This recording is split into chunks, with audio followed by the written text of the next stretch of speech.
Pada tanggal 6 Agustus dan 9 Agustus 1945 terjadi pengeboman di dua kota Jepang yaitu Hiroshima dan Nagasaki yang dilakukan oleh Sekutu.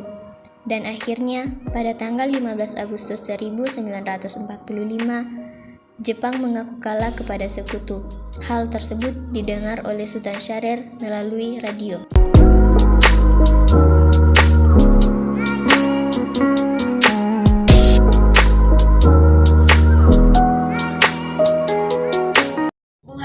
Bagaimana soal kemerdekaan kita, Bung? Kontrak kemerdekaan sudah diserahkan kepada PKI. Tapi Bung, bukankah lebih baik jika kita sendiri yang melaksanakan kemerdekaan tanpa ada sangkut pautnya dengan PPKI? Mengapa jika bersangkut paut dengan PKI? Begini Bung, PPKI merupakan organisasi yang dibentuk oleh Jepang, dan itu pasti membuat pelaksanaan kemerdekaan kita tidak terjalankan dengan baik karena Jepang belum tentu menerima kemerdekaan kita, Bung. Tetapi tetap saja tidak mungkin. Karena gagal mendesak golongan tua memproklamasikan kemerdekaan, para pemuda lalu melaksanakan pertemuan di Jalan Cikini nomor 71. Mereka lalu sepakat untuk menculik Soekarno-Hatta dan membawa mereka ke Rasden Klok. Iya, ada apa? Anda harus ikut kami ke Rasden Klok. Untuk apa aku ikut dengan kalian? Ini sudah jadi kesepakatan para pemuda, Bung. Kami akan membawa Anda dan Bung Hatta ke Rasden Klok. Rombongan pemuda yang membawa Soekarno dan Hatta tiba di Rengas Dengklok. Bung Hatta telah sampai terlebih dahulu sebelum Bung Karno. Keduanya dibawa ke sebuah ruangan di dalam rumah Jauh Kiai Song. Apa mau kalian membawa saya ke sini? Kami ingin Anda dan Soekarno segera melaksanakan proklamasi. Bung Karno, Iya, Hatta. Ternyata kau sudah ada di sini. mereka membawa aku di sini. Mereka membawa Buntu dan Fatma juga. Iya, benar, Hatta. Ada apa sebenarnya di Soekarno? Begini, Bung. Kami ingin kalian berdua segera memproklamasikan kemerdekaan kita. Jepang sudah kalah. Kenapa kau terlalu cepat percaya dengan kabar itu, kami? Jepang pasti akan memerdekakan kita, tapi tidak sekarang. Saya tidak setuju dengan itu, Bung. Kami para pemuda ingin kemerdekaan atas jeripaya kami sendiri, bukan karena hadiah dari Jepang. Betul itu, Bung. Dan segera laksanakan kemerdekaan itu. Sehari di Rengas Dengklok, para pemuda ternyata gagal memaksa Soekarno untuk menyatakan kemerdekaan Indonesia lepas dari campur tangan Jepang. Namun, ada gelagat yang ditangkap oleh Singgih bahwa Soekarno bersedia memproklamasikan kemerdekaan Indonesia kalau sudah kembali ke Jakarta. Dan pada pukul 17.30 waktu Indonesia Barat, Ahmad Subarjo tiba di Rengas Dengklok untuk menjemput Soekarno dan rombongan kembali ke Jakarta. Soekarno dan rombongan tiba di Jakarta lebih tepatnya di rumah Laksamana Maeda tanggal 17 Agustus 1945 dini hari. Di ruang makan dalam rumah Laksamana Maeda terjadi perumusan naskah proklamasi oleh tiga tokoh perumus yaitu Insinyur Soekarno, Muhammad Hatta, dan Ahmad Subarjo. Saudara, bagaimana bunyi naskah proklamasi kita? Proklamasi.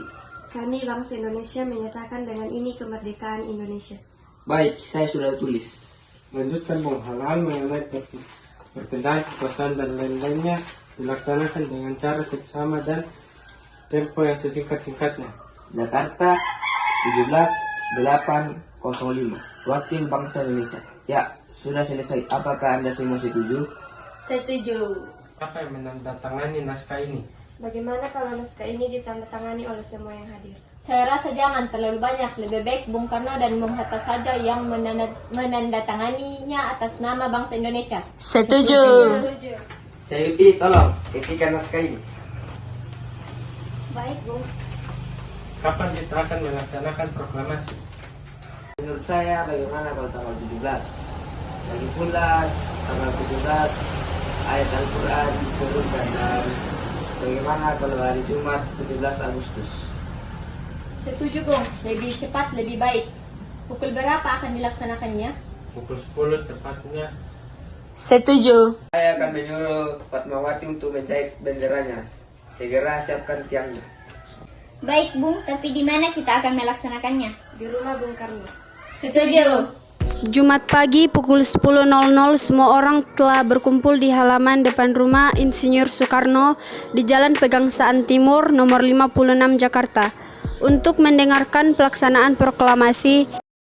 Saudara-saudara sekalian, Saya telah meminta saudara-saudara hadir di sini untuk menyaksikan suatu peristiwa maha penting dalam sejarah bangsa kita. Berpuluh-puluh tahun kita, bangsa Indonesia berjuang untuk kemerdekaan tanah air kita.